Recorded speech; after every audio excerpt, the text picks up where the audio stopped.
ரொம்பவே healthy and டேஸ்டியான ரத்த பொரியல் எப்படி செய்யறதுன்னு இந்த வீடியோவில் பார்க்கலாம் வாங்க. நீங்கள் சேனலுக்கு புதுசுன்னா மறக்காமல் சேனலை சப்ஸ்கிரைப் பண்ணிக்கோங்க. அப்போ தான் உங்களுக்கு இந்த மாதிரி நிறைய வீடியோஸ் வரும். வாங்க வீடியோக்குள்ளே போகலாம். ஃபர்ஸ்ட் வந்து இந்த மாதிரி மண் சட்டி எடுத்துக்கிறோம்.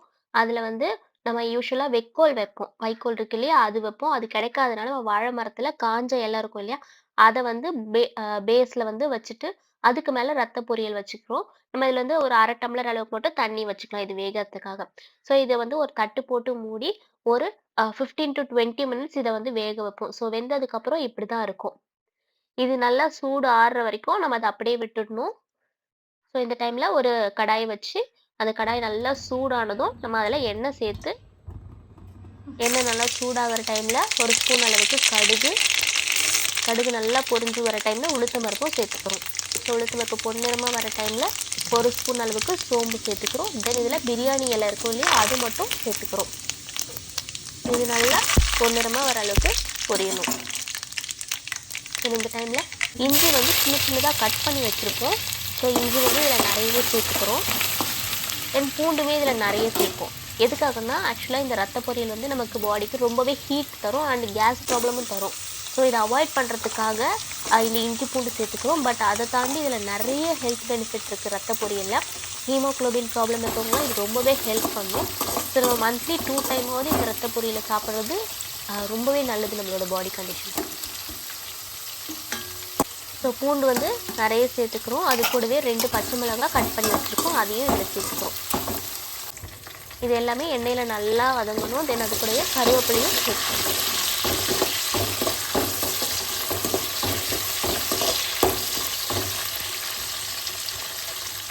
இது கூட ஒரு 4 வெங்காயம் கட் பண்ணி வச்சுருக்கோம், பெரிய வெங்காயம். அதையுமே இது கூட சேர்த்து நல்லா பொன்னிறமாக வர அளவுக்கு வதக்கிக்கிறோம். நிறைய பேர் வீடியோஸ் பார்க்குறீங்க, பட் நிறைய பேர் சப்ஸ்கிரைப் பண்ணாமலே பார்த்துட்ருக்கீங்க. நீங்கள் சப்ஸ்கிரைப் பண்ணிங்கன்னா எங்களுக்கு ரொம்பவே பெரிய சப்போர்ட்டாக இருக்கும். ஸோ உங்களுக்கு தெரிஞ்சவங்களுக்கும் இந்த வீடியோஸை ஷேர் பண்ணுங்கள். அவங்களும் பார்த்து குக்கிங் நிறையவே கற்றுக்கிட்டோம். உங்களுக்கு ஏதாச்சும் டவுட்ஸ் இருந்துச்சுன்னா கமெண்ட்டில் கேளுங்க, கண்டிப்பாக உங்களுக்கு ரிப்ளை பண்ணுறோம். இந்த வெங்காயம் வதங்கிட்டுருக்கு இந்த டைமில் நம்ம ஆற வச்சுருக்கோம் இல்லையா ரத்த பொரியல், அதை வந்து இந்த மாதிரி சின்ன சின்ன பீசஸாக கையிலேயே உடச்சிக்கிறோம். நம்ம இதை கத்தியிலுமே கட் பண்ணிக்கலாம். ஸோ நம்ம இப்படி கையில் உடைக்கிறதுனால இன்னுமே ரொம்ப சின்ன சின்ன பீசஸாக உடையும். ஸோ அப்படி உடையிறதுனால என்ன பெனிஃபிட் அப்படின்னா, நம்ம இதில் அந்த மசாலாவில் சேர்க்குறோம் இல்லையா, உப்பு காரம் எல்லாமே, அதெல்லாம் டேரெக்டாகவே இதுக்குள்ளே நல்லா ஊறும். நம்ம பெரிய பெரிய பீசஸாக போட்டுட்டோன்னா இந்த ரத்த பொரியல் தனி டேஸ்ட் இருக்கும், இந்த வெங்காயம் தக்காளி காரம் அதெல்லாம் தனியாக தெரியும். ஸோ நம்ம இந்த மாதிரி சின்ன சின்ன பீசஸாக உடைக்கும் போது அதுக்குள்ளே நல்லா ஊறும். அதனால் இந்த மாதிரி சின்ன சின்ன பீசஸாக கையிலேயே நம்ம பிசைஞ்ச மாதிரி உடைச்சிக்கிறோம்.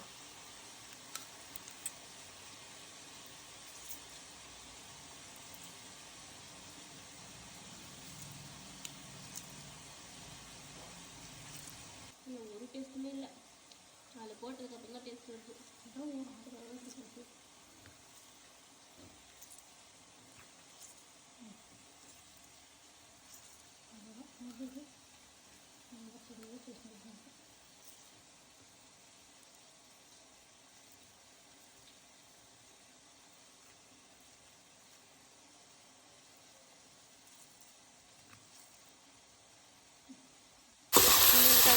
வெங்காயம் வந்து இந்த அளவுக்கு நல்லா வதங்கிடுச்சு. ஸோ அதையுமே கைவிடாமல் வதங்கிட்டே இருக்கணும். நீங்கள் பூண்டு நிறைய சாப்பிடுங்கன்னா இன்னும் கூட நீங்கள் சேர்த்துக்கலாம் இதில்.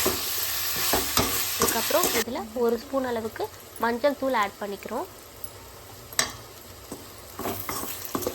இது நல்லா கிளறி விட்டுட்டு இது கூடவே நம்ம உப்பும் சேர்த்துக்கிறோம். சால்ட்டு தான் ஆட் பண்ண போகிறோம். யூஸ்வலாக நம்ம நான்வெஜ்னாலே கல் உப்பு தான் சேர்ப்போம்.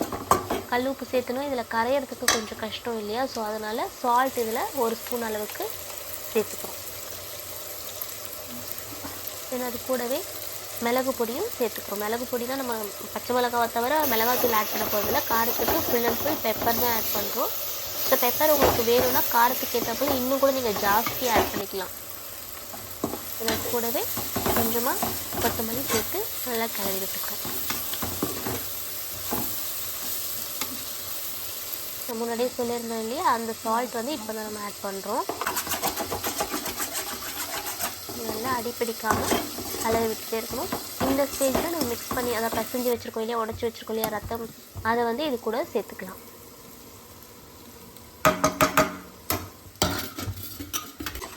கூட சேர்த்துட்டு நல்லா கிளறி விடணும். அட்லீஸ்ட் இதை வந்து மினிமம் நீங்கள் ஒரு 15 மினிட்ஸாவது இந்த மாதிரி கிளறி விட்டே வேக வைக்கணும். ஸோ அப்போ தான் அந்த காரம் உப்பு எல்லாமே வந்து இதில் இறங்கும், எண்ணெயோடு நல்லா ஊறும். ஸோ அதனால் ஒரு 15 மினிட்ஸ் இதை குக் பண்ணிவிட்டு நம்ம இதை கேஸ் ஆஃப் பண்ணிக்கலாம். இதில் நம்ம நிறுத்தும் போது வேணும்னா கொஞ்சமாக கொத்தமல்லி தூவி நிறுத்திக்கலாம். இந்த வீடியோ பிடிச்சிருந்துச்சுன்னா மறக்காமல் லைக் பண்ணிக்கோங்க, உங்களுக்கு தெரிஞ்சவங்களுக்கு ஷேர் பண்ணுங்கள்.